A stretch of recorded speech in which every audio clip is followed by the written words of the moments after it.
Muy buenas noches, mi nombre es Adán García y le agradezco en todo lo que vale el favor de su atención en esta nueva emisión de Casilla 24, este espacio que está destinado para hablar sobre los temas político-electorales en el marco de este proceso electoral 2024, que es el más grande y el más importante en la historia de nuestro país, de acuerdo a lo que nos han comentado ya los expertos en la materia, no solamente por el volumen de puestos que están en juego, sino también por la importancia que reviste un proceso electoral en donde dos mujeres, por primera vez en la historia, son las punteras o son las que tienen mayores ventajas, por decirlo de otra manera, en la disputa de la elección presidencial. Y también, en el caso de Michoacán, recordarles, se eligen 112 ayuntamientos, los ayuntamientos que todavía tienen este sistema de partidos, donde los institutos políticos realizan campañas, no así en Cherán, donde se vota a mano alzada bajo el esquema de usos y costumbres, y están también en juego los 40 espacios disponibles en el Congreso del Estado de Michoacán. Y uno de los ingredientes que ha hecho también bastante mella y ruido en este proceso electoral lo es sin duda el tema de la inseguridad, donde algunos aspirantes ni siquiera pudieron llegar a las campañas. Los asesinaron, les quitaron la vida o simplemente los hicieron a un lado mediante intimidaciones o amenazas. Varios de esos casos están documentados en varios puntos del territorio nacional y aquí se los hemos presentado. Con ese contexto, le comento que hoy tenemos a dos invitados muy especiales, representantes de la Iglesia Católica que están pugnando justamente por un proceso electoral en paz, por un proceso electoral tranquilo, sin violencia. Pero antes de decirle de quién se trata, le presento a mi compañero en la conducción esta noche, Mauricio Solís, a quien siempre saludo con mucho gusto y afecto. ¿Cómo estás, amigo? Buenas noches. Muy buenas noches a nuestros invitados que ahorita vamos a presentar a detalle para que la gente conozca un poco de quién nos acompaña el día de hoy. Agradecer a todas las personas que nos ven, como siempre, en punto de las 8 de la noche en Casilla 24. Recuerden que estamos ya a prácticamente una semana y poquito más de que comiencen los cierres de campaña. El proceso electoral parece que está llegando a su fin. Recuerden que el día 28 es el último día, después tenemos algunos días de veda y después viene este tema de la elección para que salgan a votar y hagan valer su derecho. Recuerden que ustedes tienen en sus manos el poder de elegir a sus gobernantes, pero vámonos, amigo, vamos a empezar con la información el día de hoy. Gracias, Mauricio, como siempre un gusto saludarte. Saludos a Estrellita Fuentes, quien por causas de fuerza mayor no puede estar hoy con nosotros, seguramente mañana se reincorpora. Y nuestros invitados esta noche son Santiago Tapia, director de Asuntos Religiosos e integrante de grupos católicos que pugnan por elecciones sin violencia. Muchas gracias por estar aquí, don Santiago. Buenas noches. Muy buenas noches, Adán. Gracias por la invitación. Al contrario, y también nos acompaña Faustino Aguilar Martínez. Él es licenciado en Derecho Canónico y párroco de la Iglesia de Nuestra Señora de San Juan de los Lagos, allí en la colonia Prados Verdes. Un saludo, por cierto, a todos los habitantes de esta colonia, una de las más emblemáticas de la capital michoacana. Gracias por estar aquí. Gracias, Adán. Muy buenas noches también a todos ustedes, radioescuchas, y a aquellos que nos siguen a través de las redes sociales. Buenas noches, Mauricio, también. Buenas noches. Santi, buenas noches. Pues aquí estamos, gracias por invitarnos. Ojalá que podamos aportar un poco a la reflexión, al discernimiento y al diálogo en este proceso electoral en el que nos encontramos en este país inmersos. Si me permiten, comienzo con usted, padre, para preguntarle cuál es su balance, su diagnóstico de los saldos que ha dejado hasta este momento el proceso electoral y si podemos hablar de condiciones en temas de seguridad y de paz para poder llevarlas a cabo a buen término. Pues mira, en primer lugar, yo desde la información que tengo, por un lado, tenemos que ser conscientes de que las circunstancias, no de ahora, sino desde hace años, en nuestro país han estado condicionando la vida social, la vida política, económica y también religiosa de nuestro país. Por lo tanto, este proceso electoral se encuentra en ese contexto de inseguridad también, de presión de los cárteles, desgraciadamente, de los cárteles del narcotráfico, la violencia que en nuestro estado y también en nuestro país está desbordada en todos los ámbitos y sobre todo pues desde esa perspectiva y desde ese contexto estas elecciones tienen una característica muy particular en en nuestra vida social y en nuestra vida ciudadana. Yo creo que con esperanza y con también ánimo y espíritu ciudadano estamos tratando todos los mexicanos de vivir este proceso electoral con todas estas vicisitudes, con las muertes que ya se anticiparon y que tú, Adán, señalabas. Y pues obviamente, ¿no?, en el diálogo particular que muchas veces tenemos con los ciudadanos, especialmente a pie en la calle, pues también sabemos que hay espacios y lugares en nuestro estado y en muchos lugares del país, pues donde el crimen organizado incide en la postulación y de los candidatos a puestos de elección popular, especialmente en el tema de presidentes municipales y también diputaciones locales. Es algo que todo mundo sabe que ocurre en ciertos espacios territoriales del Estado y también del país. ¿Y en qué momento la Iglesia Católica toma la determinación de, pues, no solamente estar en las iglesias predicando y impartiendo el credo, para meterse en un terreno bastante escabroso como es el de la exigencia de paz en el país? Es una lucha que lleva varios años, no es nueva, pero ha escalado en los últimos tiempos al grado de que ha generado también controversia, padre, cuando, por ejemplo, en Guerrero se planteó la necesidad desde la iglesia de buscar acercamiento con los grupos fácticos para poder generar condiciones de una mediana tranquilidad. Bueno, realmente si quisiéramos ir al origen de la vida de la iglesia, pues de entrada siempre ha sido así. Jesucristo en su estancia entre nosotros, pues fue nuestro Dios que se encarnó precisamente para poder estar en medio de nosotros, en nuestras circunstancias, en nuestras vicisitudes, y en no pocas situaciones de su vida terrena enfrentó a los hombres en cuanto a la beligerancia y en cuanto a situaciones en la vida social en el pueblo de Israel. Él mismo, ¿verdad?, habló de la paz y por lo tanto decía: mi paz les dejo, mi paz les doy. Y desde esa perspectiva, la fe, la esperanza y la caridad, que son tres virtudes que nosotros vivimos como herencia del Señor, son los que nos impulsan a encarnar el proyecto de Dios en la vida social. Tenemos una dimensión de pastoral que se llama pastoral social, y desde esa perspectiva la encarnación de los principios y los valores evangélicos es una tarea de la iglesia en todos los espacios, en todos los ámbitos. La fe nunca ha estado relegada al culto o al templo. Lo que creemos, celebramos en la liturgia, y lo que celebramos en la liturgia buscamos que enraice en el contexto de la vida social, de tal manera que valores y principios como la justicia, como la equidad, como la templanza, la paz, como valores y como virtudes cardinales, pues son un deber de todo ciudadano, pero también que la vida de la iglesia ha buscado que la fe no enajene, sino que encarne, y esto es una de las razones fundamentales porque la doctrina social de la iglesia esté viva y presente. Esto ha sido a lo largo de toda la historia de la iglesia, de tal manera que esto quizás se vea novedoso ante la emergencia de la violencia que vivimos en el país,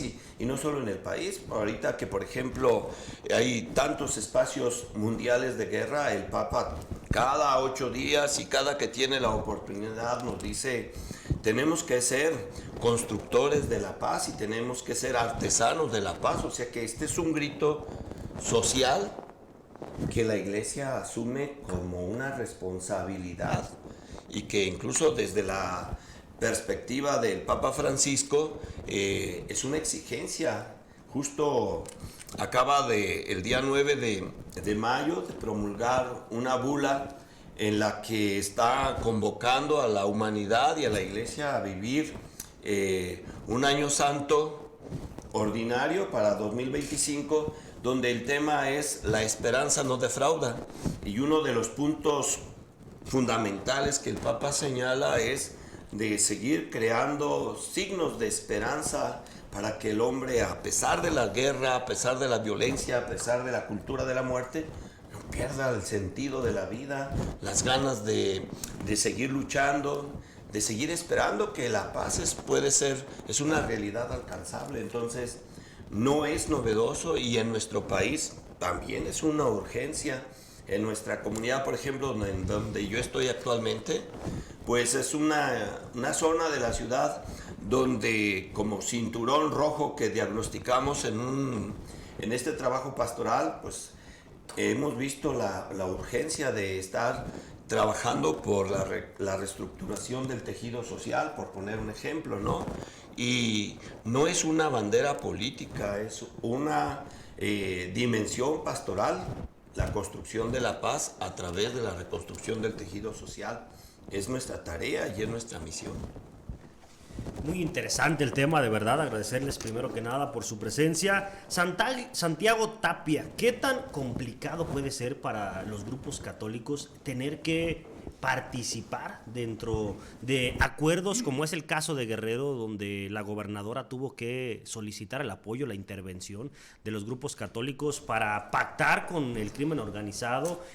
Su padre, quien le correspondía esta gobernatura en Guerrero, rechazó este tema, dijo que para él no era la manera de hacer las cosas. Pero qué tan riesgosos, qué momentos tan riesgosos vive el tema católico en estos momentos, en esta temporada de elecciones, donde prácticamente tienen que ser partícipes de las elecciones, directa o indirectamente, porque llamar a la paz, llamar a la reconstrucción, llamar a reconstruir el tejido social, al final de cuentas los pone en los focos de los medios de comunicación, los pone en los ojos de la delincuencia organizada y están en un riesgo latente, padre.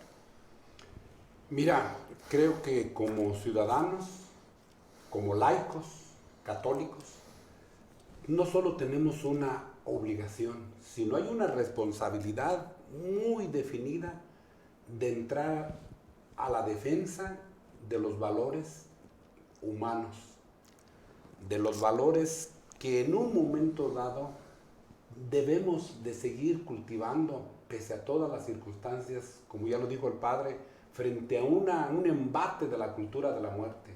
Tenemos que estar como ciudadanos muy atentos en esa situación, y efectivamente no es nuevo el que los grupos ciudadanos, las organizaciones sociales, hoy estemos metidos en esta situación de una defensa, pero en serio, de los valores, más que de un partido, más que de otras situaciones, de ideologías o de otro tipo, es de los valores humanos.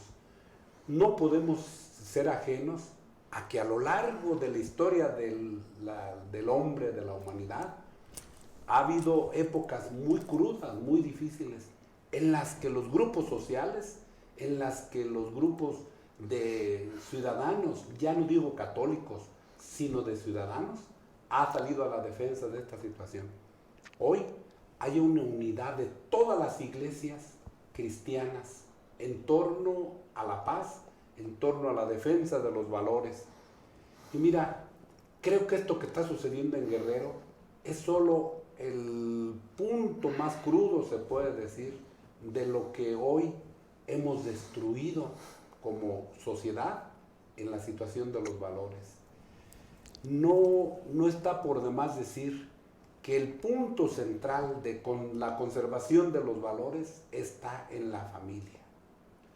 Yo tuve la oportunidad y la experiencia a lo largo de mi vida de estar siempre metido en la defensa de la familia, a través del sistema DIF, estatal, federal o municipal, pero también a través de, después que tuve la fortuna, la oportunidad de estar al frente de lo que fue la Dirección de Asuntos Religiosos del Gobierno del Estado, de conocer en torno a los problemas graves, cómo se dio en la Nueva Jerusalén, cómo se dieron en otras situaciones, cómo la sociedad organizada, unida, bien encauzada, puede entrarle a la defensa. Y hoy estamos en esa situación. Por primera vez quiero decirles que veo una unidad, un empuje total de la sociedad, de los grupos sociales en torno a un problema más que de un voto, de otra situación, a la destrucción de la familia y de los valores.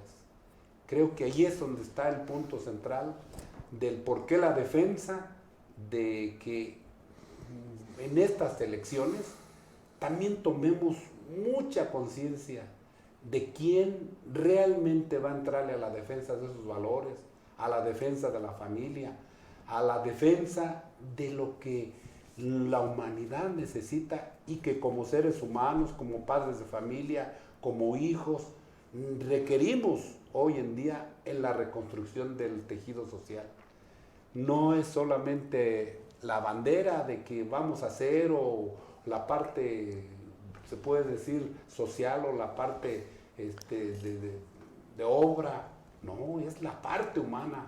¿Qué tanto se va a comprometer tal o cual candidato en esta situación? Y ahí es donde estamos en esa defensa. Justo es muy importante este tema porque hay muchos presidentes municipales, hay muchos candidatos a diputados que justamente comentan este tema, el tema de trabajar en la familia, el tema de trabajar el trasfondo de la violencia, el tema de que muchas veces los pequeños son violentados desde el hogar, llegan a la escuela y en la escuela replican lo que ven en sus casas, que es la violencia, los gritos, los golpes, y desde ahí comienza el tema de la inseguridad, porque tal vez ese pequeñito va creciendo y después se convierte en lo que trata de combatir el gobierno. Entonces, ¿cómo trabajar el núcleo familiar para que no exista eso?